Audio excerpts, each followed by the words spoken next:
Well, it looks like that announcement of Stadia makers back at the first Stadia Connect of this year in 2020 has paid dividends, and we're seeing the fruits of that labor with 7 brand new games announced for Stadia. We're going to go ahead and take a close look at each of these indie titles. We're going to see if any of them are worth being excited for. With that said, subscribe for Stadia news and Stadia coverage on this channel, as well as smash that like button so we find more Stadians like us out there. But before I start talking about these games, let's go ahead, guys. Let's do this. Let's give a shout out to all the indie developers who are the heart and soul of the gaming industry. And I personally welcome all these games, as these are folks like us working hard to bring their passion to us gamers. And I personally appreciate all of them on Stadia. And I can't wait to check out some of these games. As you guys know, I'm a big fan of indie developers and their titles, and bringing these titles just enhances that Stadia experience. So while these are not huge AAA titles, these are games that do hold dear for quite a few of us,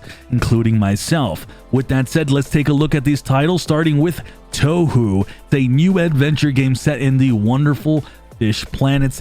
Game visually is actually stunning to look at.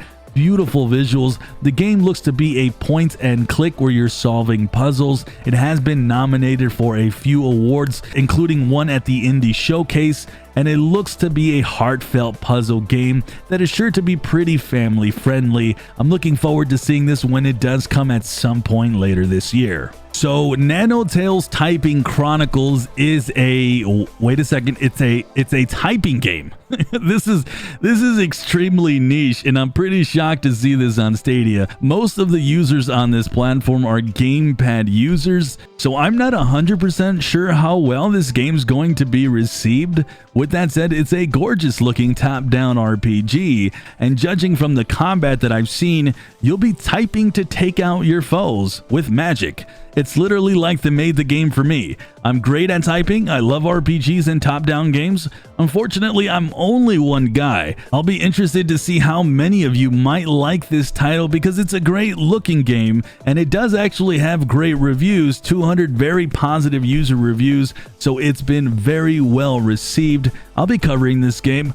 Hopefully the devs reach out, as I'd love to showcase this, as guys, I am a typing warrior. The next title we have is Until the End, and this is published by Big Sugar, who published one of my favorite indie titles last year in Valfaris. But Into the End is a handcrafted cinematic platformer. Now, at first looking at the gameplay, I thought this maybe has some Souls-like combat to it, and I think it does, even though it's not describing itself as such. But you'll be engaging in some really fun sword fights. It's very visually appealing combat, and looking at the gameplay, this might be one of my favorite games on this list. And the one thing that I do like is you'll be getting all your skills and talents right off the bat in this game, so I'll definitely be covering this one when it does release on Stadia. Death Carnival is headed to Stadia, and just because of my own personal preference, this is a game that I'm looking forward to seeing the most out of all the announcements today. It's a fast-paced top-down shooter, having some of that twin-stick bullet hell magic that I personally love. It's featuring up to 4-player local couch co-op and online multiplayer as well. It has a story campaign, 30 handcrafted levels. There's also big boss fights, weapon socket system that has you customizing your weapon and picking up a lot of loot for those. It also features procedurally generated levels. I mean, this game is probably one of my most anticipated indie titles, period. I'm looking forward to checking out Death Carnival, and we'll definitely have a video on this when it releases on Stadia. Kaze and the Wild Mask is a 90s inspired platformer bringing some awesome visuals, and before I even read what this game is about, I literally could sense that 90s feel to it, so I wasn't shocked to see that it was inspired from the classics of old. Here you'll be able to not just jump your way into platforming fun, but you're gonna have this wild mask that gives you powers of the tiger, eagle, lizard, and shark. This looks like an intriguing title to be sure, especially if you're into platforming games, and it's cool to see such an old school new title make its way onto the platform. The Darkside Detective Season 2 is apparently bigger and better than Season 1, where a year has passed since the events of the previous season, and you'll be thrusted into the paranormal events of this new case. Darkside Detective has 6 new standalone micro cases that you'll be solving, charming pixel graphics, and a game that definitely brings a different flavor to most indie games on this very platform. It will be interesting to see this game in its entirety when it does launch.